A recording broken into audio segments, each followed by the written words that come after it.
The Spooktacular Stroll, CNY's not-so-scary Halloween experience for the family, is back. Walk through the half-mile trail in the Bewitched Woods at Long Branch Park in Liverpool every Thursday through Sunday in October from 5 to 9 p.m. Pack the car full of your little goblins. Admission is by the carload. Upstate Golisano Children's Hospital's Spooktacular Stroll is presented by Upstate Honda Dealers. Get your pre-sale tickets today at spooktacularstroll.com.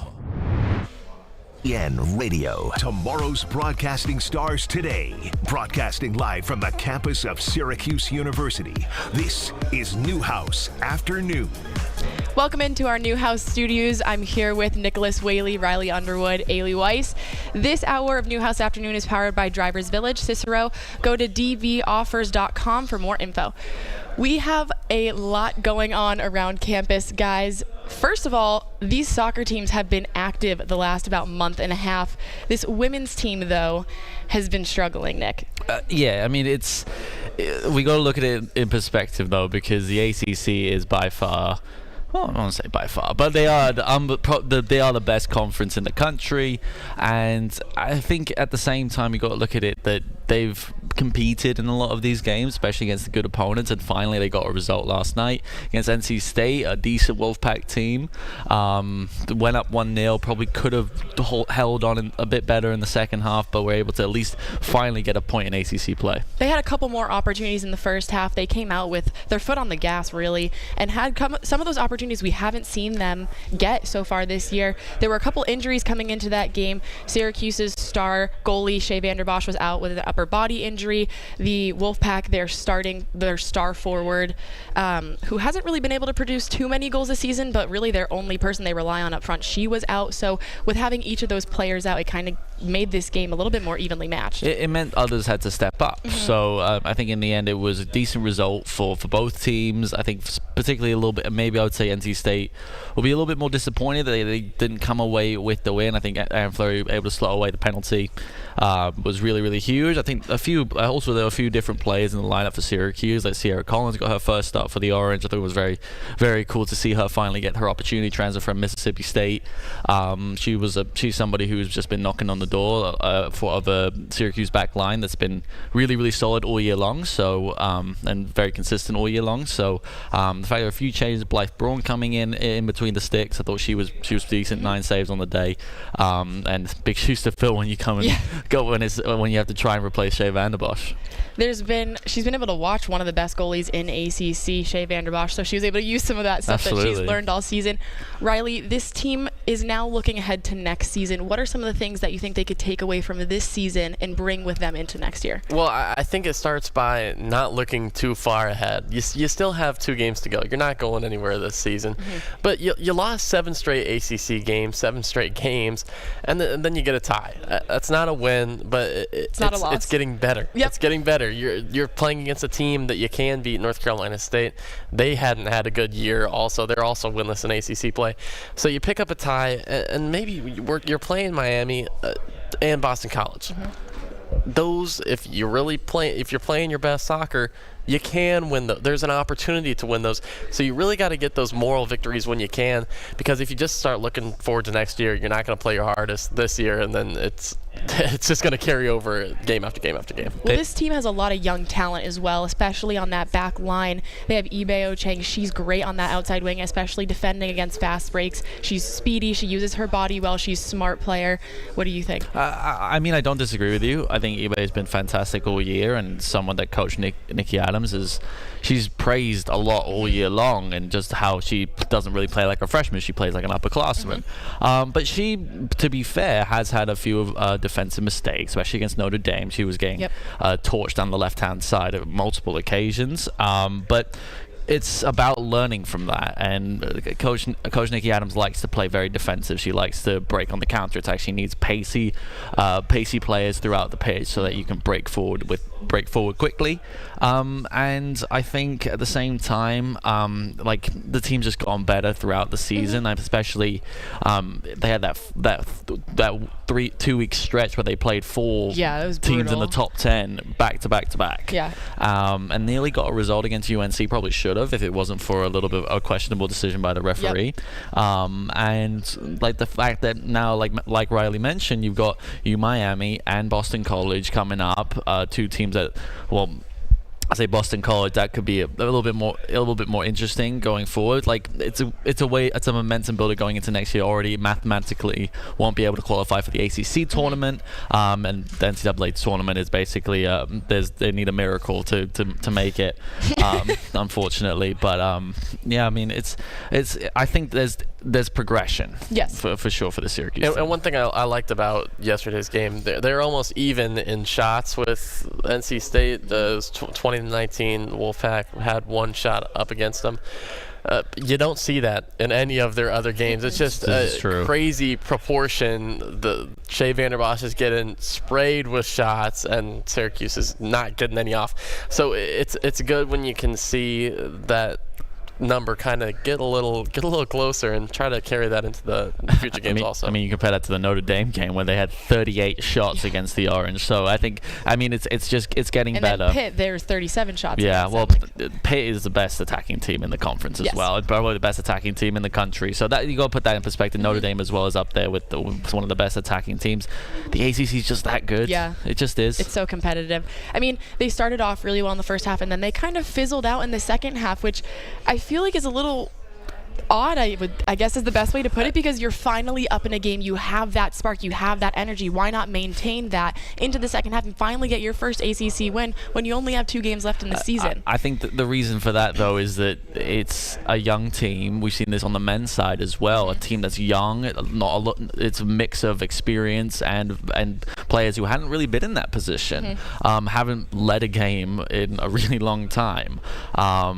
Just based on how good the ACC has been and how difficult conference play has been for the Orange. So it's about getting over the line and playing that full 90 minutes, and it's difficult. And it took the men's team a good 4 or 5 games to figure it out, and then eventually they did, and now they're looking much more positive in the next. We'll talk about them in a minute. But it takes time. It's about learning from the mistakes, especially for a team that is going to be growing together. The likes, like you mentioned, Ibe Ochin, the Nyhan twins. Those are players who are going to just mold into the team going forward and hopefully in the years to come. Riley, final thoughts on women's soccer? I think you just gotta try to get some goals these next few games. I think you just try to get some goals and go from there. Not much else you can do. Figure out who can generate some of those. We thought it would be Erin Fleury coming into the season. She has had a couple of their goals, but just not enough to get it done for the Orange. Let's flip to the other side, though. Men's soccer's on a 3-game win streak. They've kind of come out of nowhere. Had a huge win over Notre Dame, then a great win against Providence. Similar to the women's, they've been coming out very strong, and then they get almost comfortable that the other team typically scores a goal, and then they either end up in a loss or coming back. Recently, they've been able to come back in the second half out strong and get 1 more goal and take away the lead. Yeah, like I mentioned, in ACC play, before the Notre Dame game, every time Syracuse had scored in an ACC game, they had failed to hold the lead. Yep. So it's thankfully they were able to figure it out against Providence, a top 20 team in Providence, and were able to get a good win. They scored early in that one. Providence came back very similar to the Notre Dame game, and they were still able to claw their way back and get the win. They were scheduled to have a game against Loyola. That was cancelled because we had rain on the Monday, so that meant that Syracuse then had an extra week to prepare. Had a long time off. These guys are itching to get back out there. I think hopefully that will help them, especially in these 2 really important ACC games. These next 2 games are going to define the season. It'll depend on whether Syracuse are either hosting for the ACC tournament or even make the NCAA tournament. I think they pretty much have a foot in for the NCAA tournament at the moment. But if you lose to UVA and Clemson, and then going up against an incredibly good Pitt team on the final day. at home, that would have to be a must-win. It's a lot of pressure on this young group. Well, they've had a lot of fans come out and support them, so hopefully they'll be there for that pick game at the end of the season. Hopefully they can get some wins before then, so it gives fans some hopefully it's hope not as too well. cold by then. Yeah, that too. It always is. Riley? I'm really interested to see this game tomorrow at Virginia, because we talked about the home field, a little bit of a home field advantage. You got the fans showing out. You're not home anymore, and you're playing against a team that looks kind of average on paper, Virginia, but they've won 4 straight. Also, they're a hot team in the ACC play, and you're going on the road. I'm really interested, and it'll kind of show the character of this team because they looked really good in that Notre Dame game. Can you carry that on? You haven't played since October 8th at Providence, so it could be nice to get a rest, get those legs rested, and come out fresh. But also, you have a Virginia team that's been playing. They've been winning. Also, the momentum's on their side. It would really be nice if Syracuse could come in, play the villain, and spoil it on their home turf. This is a UVA team that's also winning against good teams, against a top 10 team in JMU, also against Virginia Tech when they were ranked in the top 20. So these are games that are very impressive. A UVA team that also started the year ranked. Have been a perennial contender in the ACC for a long time, so it'll be really interesting to see how this Syracuse team can step up to the occasion. And then going up against Clemson as well, the national champion, who has had a little bit of that post-championship sort of like drought, but they've been able to build back, had a couple really big wins as well throughout the year, and they're a team that's still unbelievably good and unbelievably athletic and have a lot of pace, a lot of ability on the ball. So I would say I'm worried for this Syracuse team because they do have those qualities too, have a lot of energy, and have been playing a really nice style of football, soccer, excuse me, throughout this season so far. So I'll be really interested to see how those 2 games go. We've kind of debated this all year. Is it better to have a chunk of time off? They haven't played in 10 days.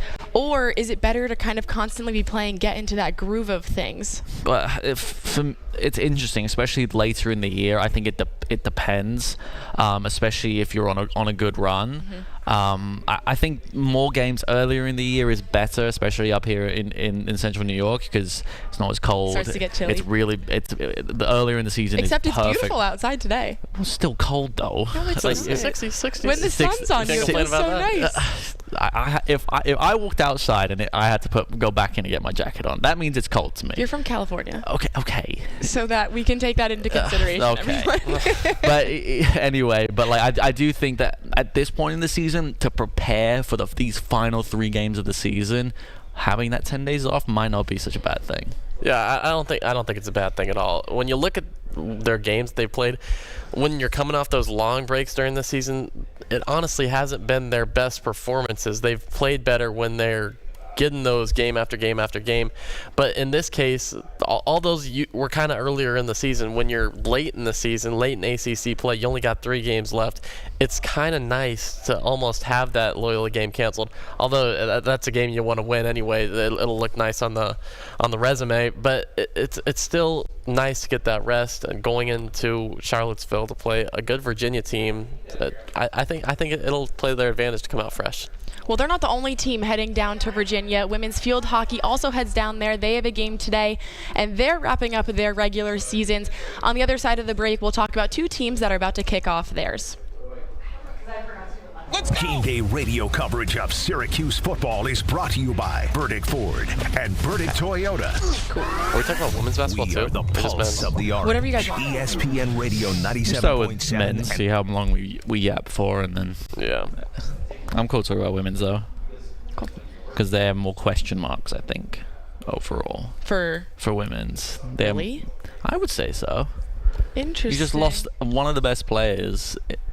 Wait, we should talk about her too. Like, The fact she that Deja came back, yeah. Well, got drafted, and now she's not playing with the Aces. She's playing overseas. Which is a shame. I know. Loved her. Yeah, She was amazing. she was. One of the best scorers That of was all the time. weirdest cough I've ever done. Sorry. That was a cough. It was a little. All right. No, whatever.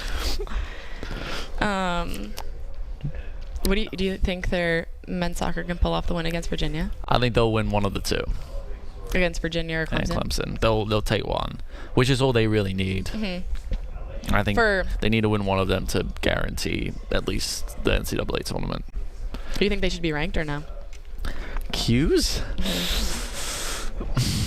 The Lemoyne game hurt so much. Yeah. In that, so I don't know. Especially also just kind of building up them in their momentum. Yeah, I mean, and in a way, like I feel like that game's kind of a gimme the way that they've been playing lately. That game would have been a win for them. Yeah, that was a fluke. Like that should not have happened.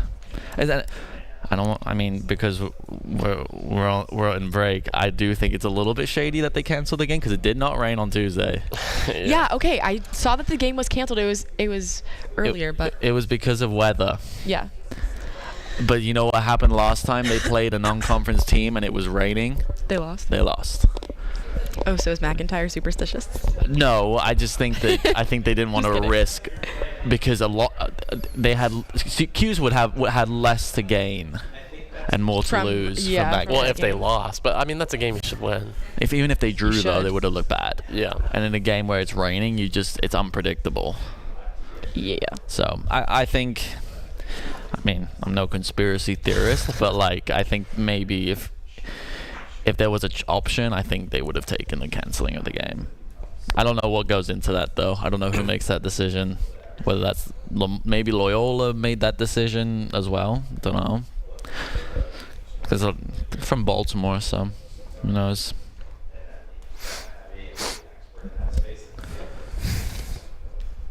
I don't know when we come back. You'll hear it. Wait, so are we doing men's? Men's basketball first, yeah. Okay.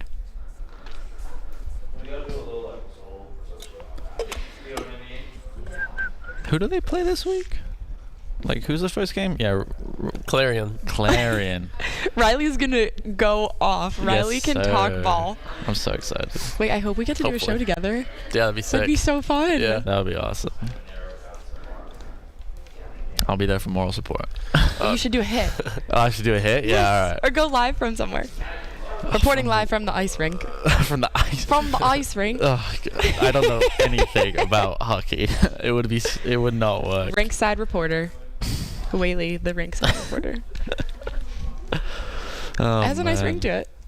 Wait, who's hosting with you? Andrew. Oh, Sully? That'll be sick. Nice. That'll be awesome. He's so good at what he does. He is good. His voice is so calming. It's crazy. I couldn't he talks like a southern gentleman. Yeah. Which is he's from Atlanta, so yeah. Yeah, that's true. Atlanta, Georgia. From the ATL. I'm so sorry. I'm so sorry. God, I hope I got that.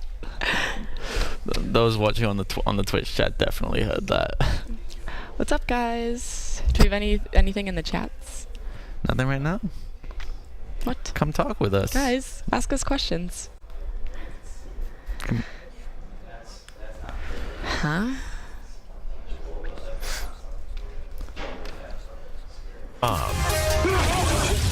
Tomorrow's broadcasting stars today.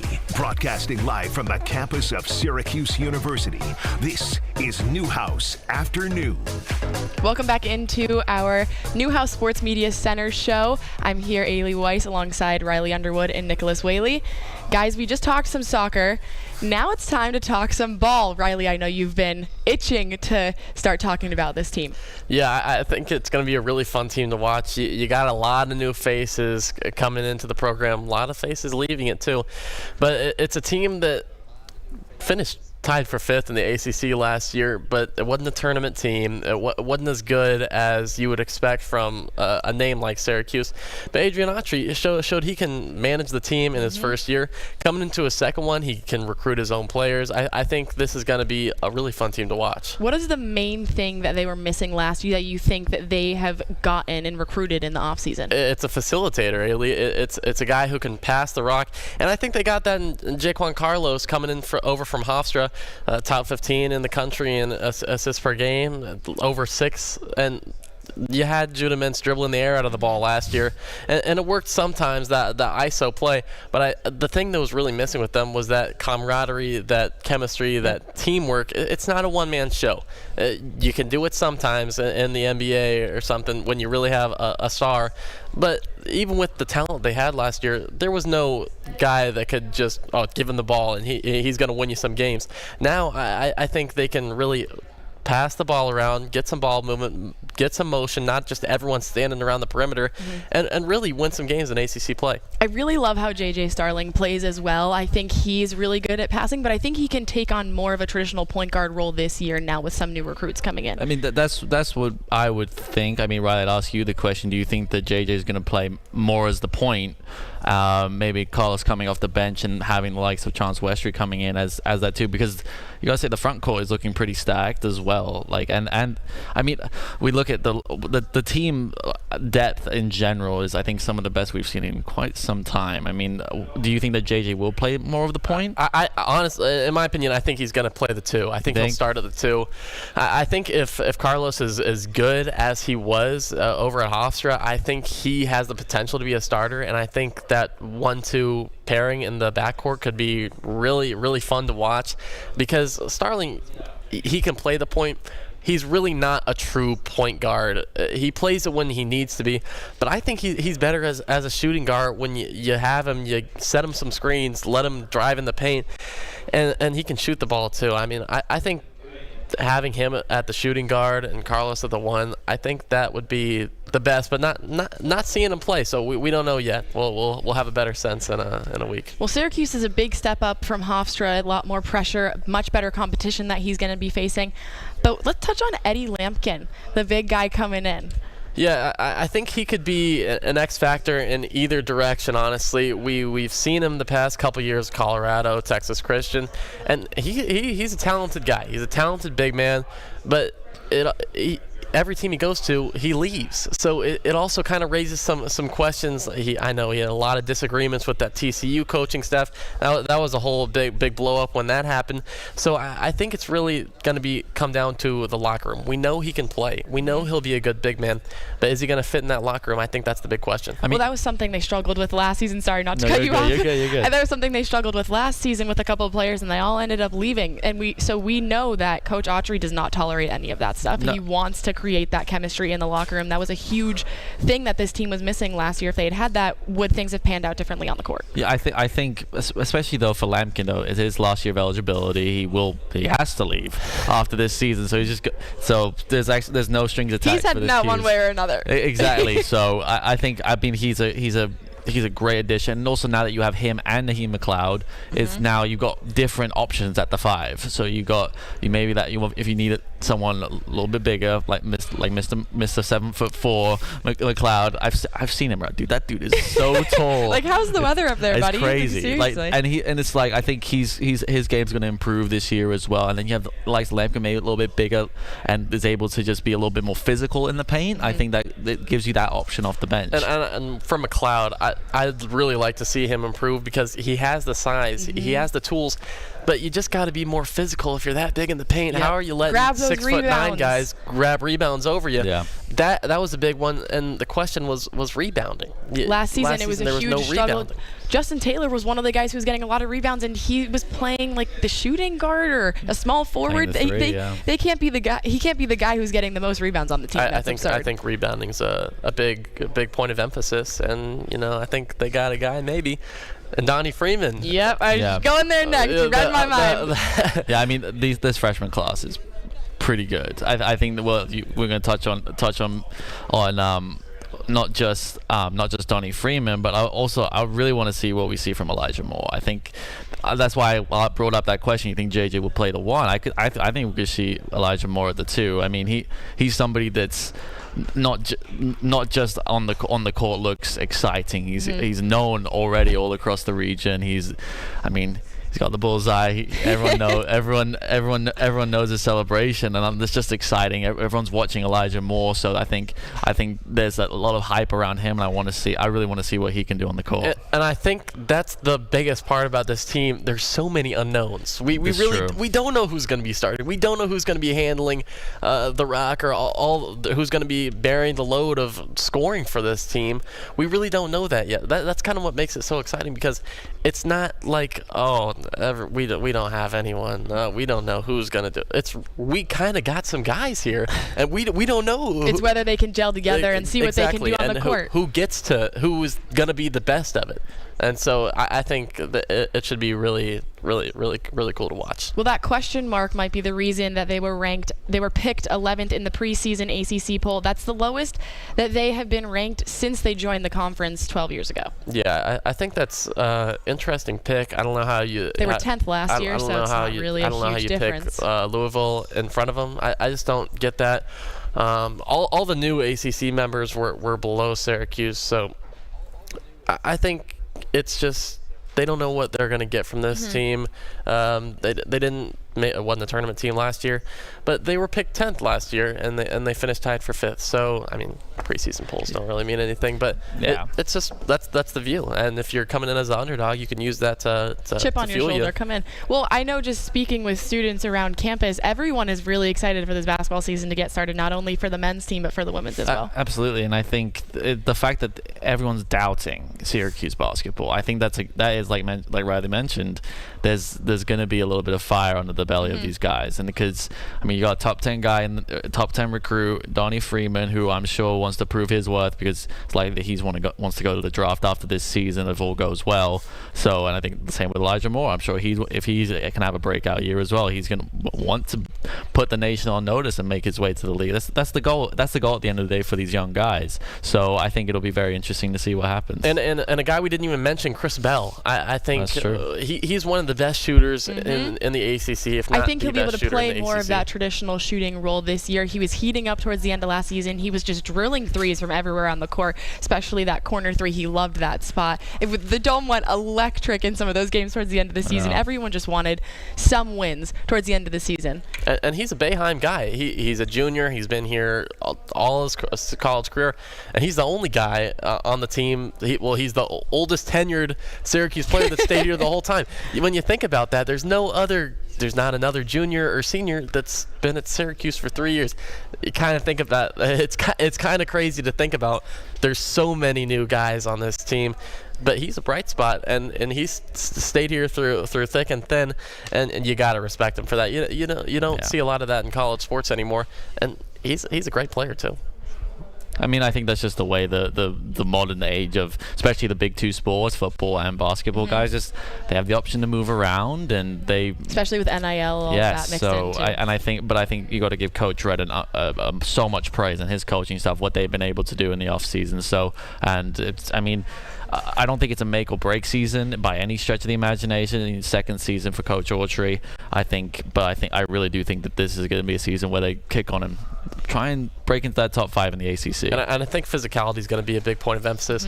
When you heard Chris Bell talking at the ACC Media Days, he said it's kind of a difference from California. Just the physicality on the East Coast, those players are just a little bit different. They play a little more physical, New York City type ball. And I think he said he just wanted to get a little more physical this year. And I think that'd be nice for the whole team. Play physical, make them make mistakes, and no easy buckets. No easy buckets. I think that's they're important. on a different type of grind. They've been posting all of these different videos on social media of the team hitting the gym together. Coach Autry getting some squats in as well with the guys. So that looks optimistic. Just going to talk about the women's basketball team for a little bit. We all loved watching DH Affair last year. She was a Syracuse phenom. She got drafted to the Aces mid-April and then got released from them at the end of May, and kind of broke a lot of Syracuse hearts. She's playing overseas now, and she announced that she's going to be playing in the Maccabi games in Haifa, Israel. in a little bit. So she's doing her own thing, but back on campus, there's still a lot of talent. Coach Legechak loves going to Australia, brought in another recruit from there, Georgia Woolley, the first one. She's hilarious also, by the way. She is so funny to talk to. She had a lot of good content coming out during the ACC tip-off. So I think they're going to be a really fun team to watch as well. I think so too. And the main question on that team is Deasia Fair. You have her. We talked about there wasn't like a real superstar that you could hand the ball to. They did have a real superstar that they could hand the ball to in Deasia Fair. They can drop you 30 points a game. You lose that. That's a big loss, but it could also open up those opportunities. I feel like I'm just hammering the rock talking about passing, but this is a time where you lose that. You can now pass, move the ball around, make it more unpredictable. Last year, everyone knows who's getting the ball. Right. Now, it could be anyone. And it'll be interesting to see who is the one that will maybe try and have a breakout year. They do have some good returnees like Takaya Wood, like you mentioned, Georgia Woolley coming back.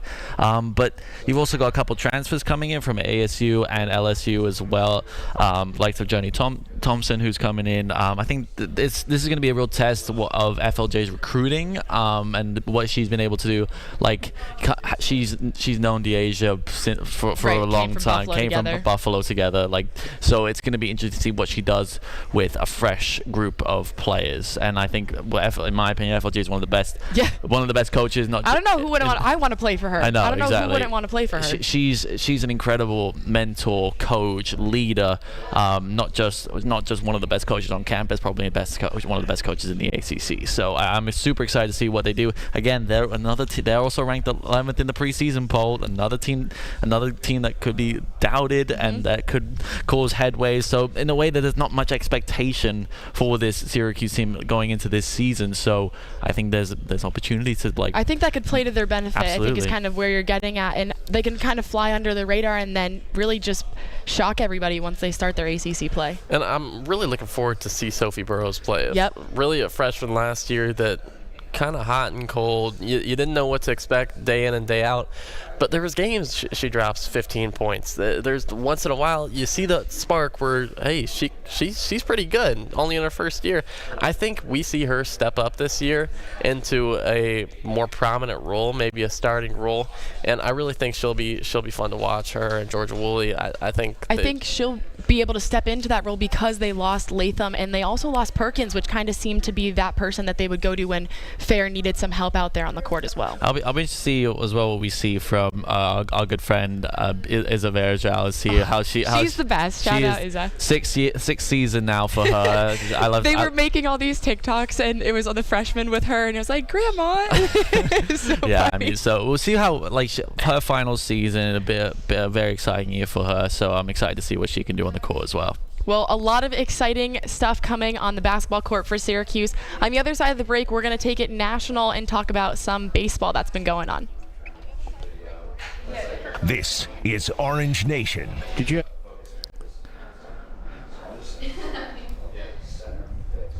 Sweet. Thank you. All right. Dodgers are making the World Series, baby. Yeah, they are. Oh, my God. I nearly went home to get my Dodger jersey. I was so close. Yeah. Wait, just have your mom mail it. No, like at my house, like here. Oh. Yeah, no, I didn't have time to go back, and I didn't want to lose my parking spot. Oh, okay, valid. My Cody Bellinger jersey, yes sir. This is the only time in my life I will ever root for New York teams. But I do want the Dodgers because I love Mookie Betts. Hell yeah, dude.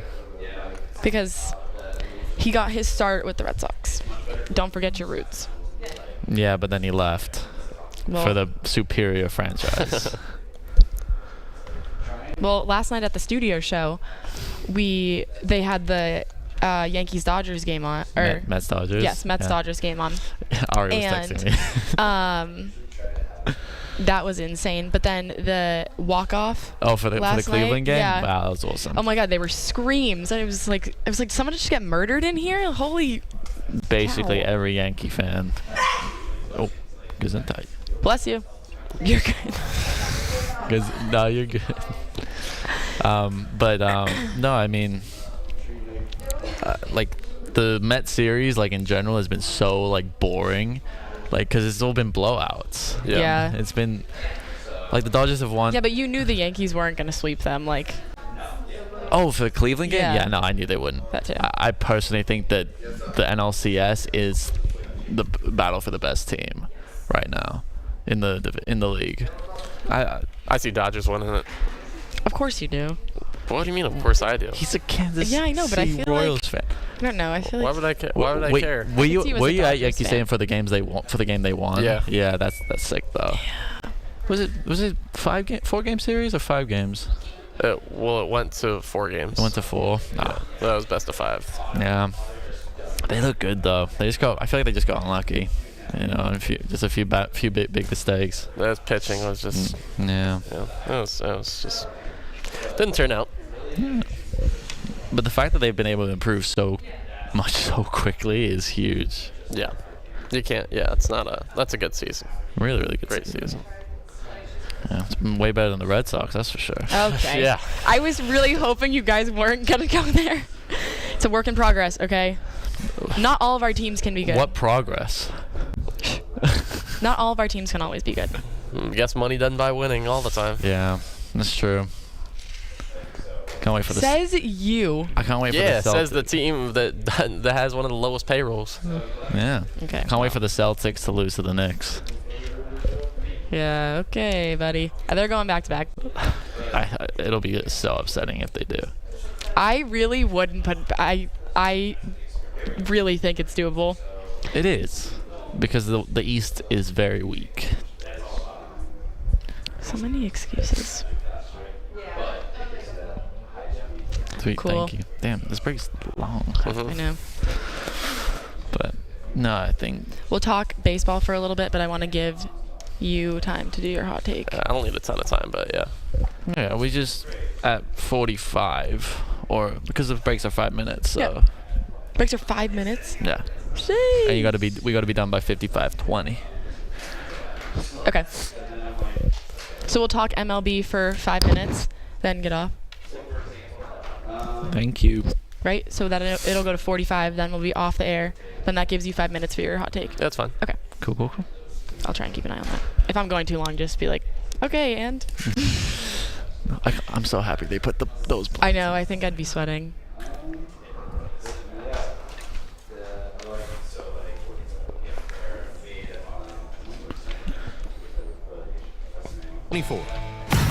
ESPN 97.7 and 100.1. Watch live on QSportsTalk.com. Tomorrow's broadcasting stars today. Broadcasting live from the campus of Syracuse University. This is Newhouse Afternoon.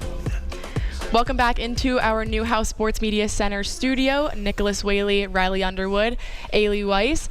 So we've talked about what's going on around the Hill so far. Now let's take it to a bigger picture. There's some exciting games going on for the MLB at the moment. And I know you guys have your picks, but Riley, we'll start with you. Yeah, I mean, I think it's been a pretty exciting postseason so far. I think I see the Dodgers advancing.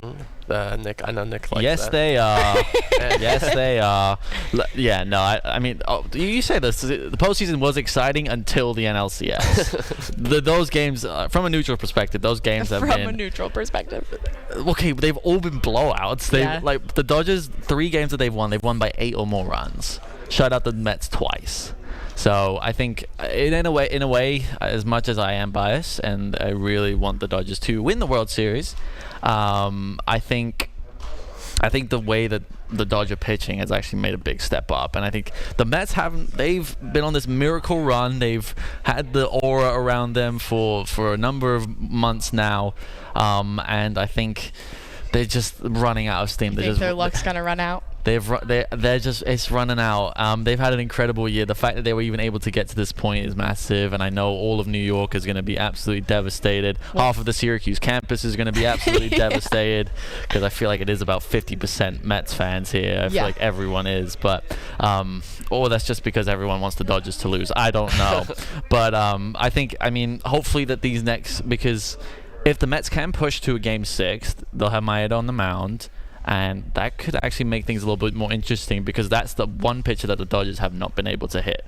So we'll see. I think the Cleveland-New York series is really, I think that might be a little less cut and dry than people think. 100%. I think that game last night was epic. Last night, I mean, they put some runs. They put up seven runs on the board on the Yankees. I say don't count Cleveland out yet. I feel a long series coming.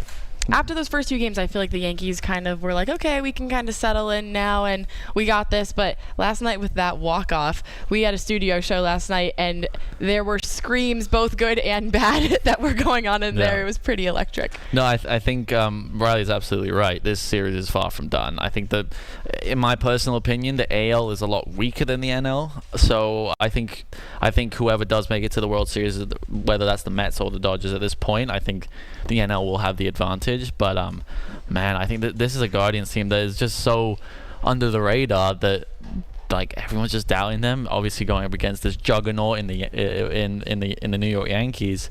I mean, I'm excited. But did you know that 20 years to the day yesterday, a man named David hit a walk-off home run, Mr. Yes, David Ortiz, and David. So that's just for Ailey because she's just big upset Red Sox fan. that her Boston Red Sox are not in the World Series. There's a lot of young talent that's coming up. Not in the playoffs, system, I should say. Sorry. Yeah. Okay.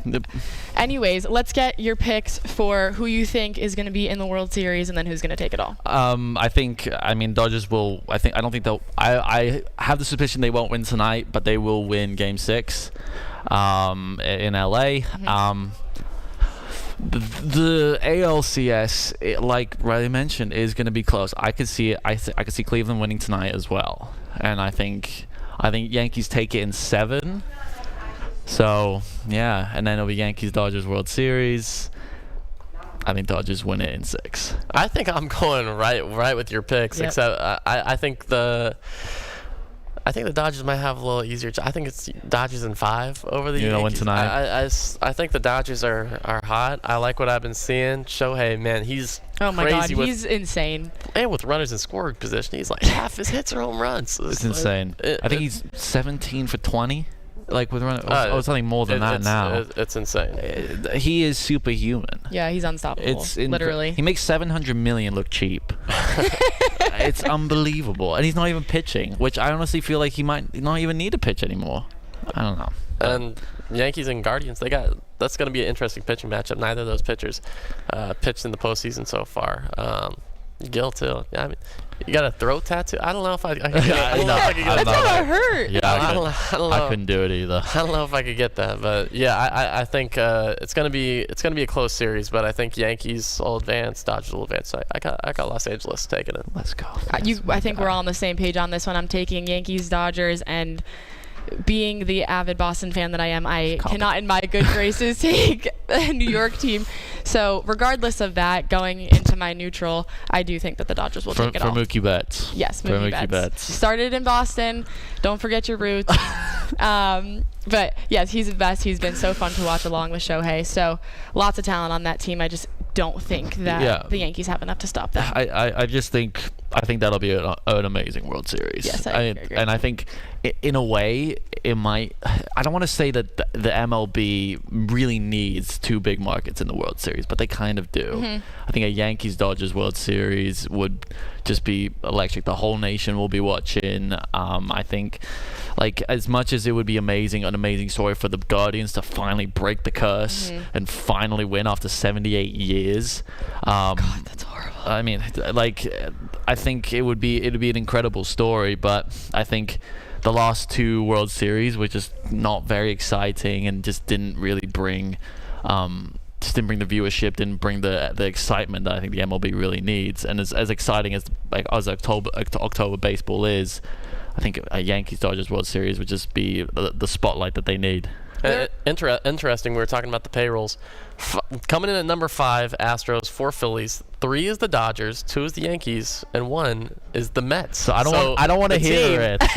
I wasn't dissing, but I just think it's the team that everyone's saying, "Oh my goodness, what an underdog!" The Mets.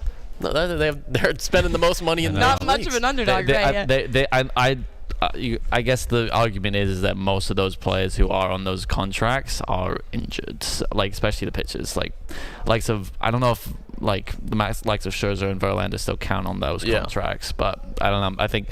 I mean that is a lot. They're spending a lot of money, so well, at least it's paying off.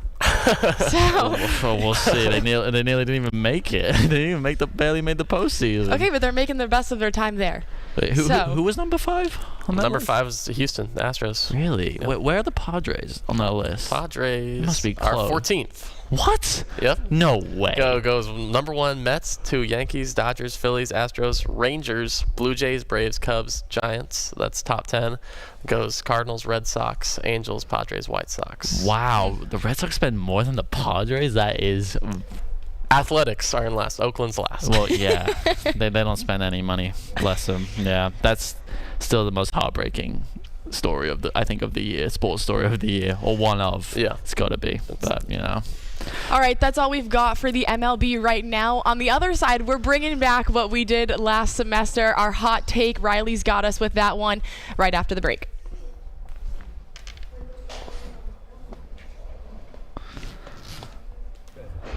Let's go. Shout out Squeezing Otto. Thank you for agreeing with me. Yes. Baseball, money in baseball does break things, unfortunately.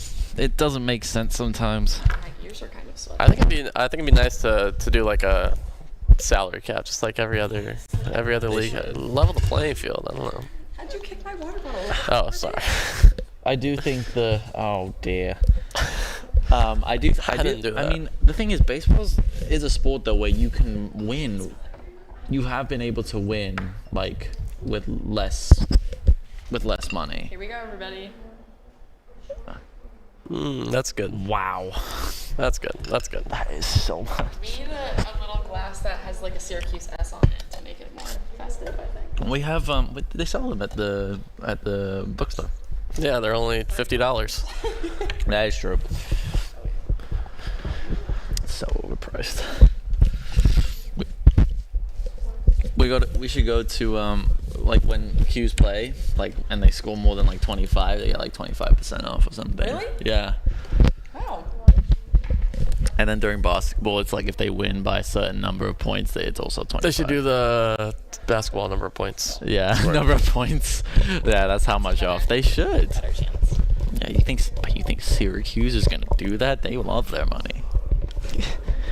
I went to the University of Delaware for during fall break to visit my sister. I was like, when did you go to UDel? Sorry, but it was like their campus is so. Oh yeah, how was nice. It's I don't want to say it's better than Q's, but it's like the campus is so nice. Syracuse is up there in like prettiest campuses in the country. It is. No, you don't get me wrong, it is. But the thing is it's an actual college town. Really? It's like they have a main road that like goes right in the middle of campus. It's like it's all like it's really nice. Go to the blue field. Do they have a blue? I don't think they have a blue field. Delaware? Yeah, they do. I don't think. From what I saw, I don't think they do. What? Where's Syracuse? 20? Beautiful. Oh, they don't. Yeah. What am I thinking? Other than Boise State, I don't know who else does. I know there's a few others in FCS who do. I don't know what. Wait, Go ahead. Embarrassing ball knowledge. Yeah, I don't know why I thought that. I know they're gonna be an FBS team next year. What conference? USA, I think. Really? I didn't even see that. They're joining Conference USA or the other one. University of Hawaii. Like, well, duh. That's not fair. We can't compete with that. That is for real. Yeah, they'll move into Conference USA and prior to the 2025 season. That'll be sick. There's a lot of schools doing that. Yeah. I saw something. It was for Conference USA. It was if you look at the teams now and the teams 10 years ago, not a single one is the same. Dang. I want to start a UTEP. Fun fact: Boise State has a patent on the blue. Really? I did not know that. So no one else can do the blue yeah, I don't know why. Wow. I thought that. I did not know that. That's so interesting. There's a couple other. Eastern Washington has a red field. Eastern Michigan has the gray field. I don't like that. It's so ugly. I tried to do an Eastern Michigan rebuild, and I had to stop because I hated the field so much. And Central Arkansas has like a gray and purple, like striped field. That's so interesting. Oh, our faves. Yeah, So I want to do a Syracuse UTEP on the rebuild nicest on the campuses. game. The Miners, No. they got a cool. That's built right into like the mountains.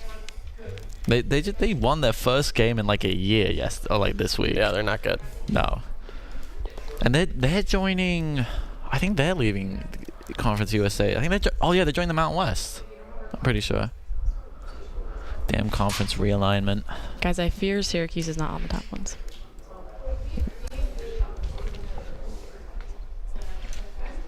For prettiest campuses. It should be. Watch your favorite ESPN Syracuse sports talk shows on QSportsTalk.com. Tomorrow's broadcasting stars today, broadcasting live from the campus of Syracuse University. This is Newhouse Afternoon. Welcome back to our Newhouse studios for one final segment. This is what we're known for, guys. Riley, you've got the hot take. Let's hear it. I gotta take the hot sauce. You before. got, All right. you got. Smell it. It's a long time and a long Sniff, time. swirl, sip. Hey, there we go. Wow. Oh, You took it like a that. champ. Wow, you down on that. Nice. All right. My hot His take: eyes are watering. Syracuse basketball, men's basketball, top 5 in the ACC this year. I think they're gonna. I think that it's just gonna be. I think they're doubting them too much. They're not. They're gonna finish better than 11th. There's no way some of those teams that they have slotted in front of them are going to finish in front of them. I think Syracuse is going to surprise a lot of people. They're going to win a lot of games. Top 15 recruit Donnie Freeman's gonna open some eyes. I hope so. I know I've been harping on it, but I really like this guy, Jaquan Carlos. I think he's going to be a true point guard for this team. Going to bring a lot of different assets to how they play, and I think Adrian Autry is just going to bring it all together. No, I don't know if I hope they're a tournament team. I don't know if they are, but I think that they have a chance to be, and they have a chance to go far in the ACC. I think as well it's because of how big the focus is on Duke and their like incredible rookie class and Cooper Flagg, like nearly unanimous preseason pick for Rookie of the Year. Like, I think no one's really paying attention to the rest of the ACC. So I think it'll be really interesting. But I really do think that Syracuse is better than the likes of Notre Dame, Louisville. I think they're definitely better than Miami. I think so. There's a lot of teams that they're projected behind that they could be better than. So I honestly think that, like, it'll be difficult against the likes of Duke and UNC, but I think other than that, like, it's a Clemson team that's lost most of its best players as well this offseason. So I don't know. And UVA now losing Coach Bennett, who's going to. That was huge. I mean, news. that's big, really big. They've been really good under him for so long. And they've really been really good against Syracuse as well over the last few years. So that, like, the UVA style of play, that's going to now take a step down, hopefully for the rest of the ACC. I mean, it's so hard to play against. But I mean, like, I don't know, man. I could definitely see them at least top 5. And something else I'm really interested to see around the ACC on Duke. I wonder what Malik Brown's role is going to be. Mm-hmm. I mean, shout out Malik, great guy. I mean, it's sad to see him go. He's a really important part of that Syracuse team. Really one of the scrappier guys that could really glue the team all together. But you're going to a team like Duke, who already has all those pieces. It's interesting when you see guys go like Q Copeland, Justin Taylor. Those guys transferred to smaller schools, getting more playing time. They're going to be the focus of those teams. See Malik going to a bigger school. I mean, just the role. I'm really interested in seeing what's his welcome going to be like back to the Dome on February 5th. I don't think it's going to be friendly. I mean, it's also going to be really cool to have both UNC and Duke at the Dome. That'll be epic. I mean, the Dome is going to be loud. And thank goodness they're going to be like when school's in session. Yeah. So it's like everyone's going to be I know the past couple of years those big games have been over winter break, so they never get they don't get a good showing. Even like football, like Miami's a Saturday after Thanksgiving. Yeah. Oof. Not a lot of. They sent out a survey. To that one. Yeah, no, I'm going to come back early for that, I think. Yeah, I definitely would. I mean, it's the biggest game of the year. Probably will be. Could they've been telling us. Yes, I know, right? But I think if Q's win out, like I said 2 weeks ago, they could make the ACC tournament, ACC championship, I should say. But no, I think the ACC is more wide open than I think it's been in a long time, at least from like second or third down. But it's like if you look at like all the preseason like votes and like. Cooper Flag gets 53 of 54 votes. The one other vote was a homer pick for Jeremiah Wilkinson at Cal, who's of course a great player. But like you're telling me that Johnny Freeman doesn't get a single vote, and number 7 recruit in this recruiting class doesn't get a vote for Rookie of the Year. I don't know. I should be the one that's picking. I should get a vote. So ACC hit me up. ACC Nicholas Whaley would I'd love to have my own vote. Provide his insight on the voting process. Part of the media. Come on. Yeah, come on. What is this? Come on, give me a vote. It's okay. No, it's like so. I think I'm really excited to see what this team does. Like I think more excited than I've been from any team on campus.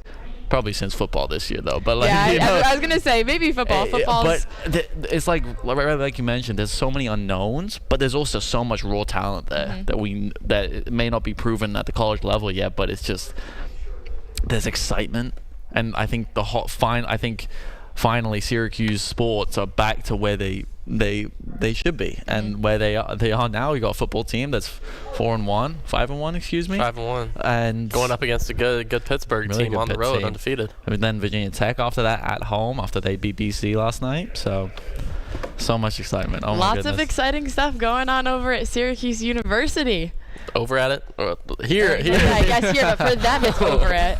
Yeah, I'm looking forward to that Thursday night game. You don't play many Thursday night games going on the road. Especially college. Top 20, hopefully it would be a top 25 matchup if Q's is actually ranked. I mean, I don't know if they will be though. After, yeah. We'll see. We will see. Coming off the bye. Yeah, we'll see. We'll see what happens this weekend. I guess need some of those guys teams to lose. Need some teams to lose. Syracuse not even receiving a lot of votes. 13, I think, in the last one. 5-1 team. 5-1, 2 top 25 wins. Disrespect. Unbelievable.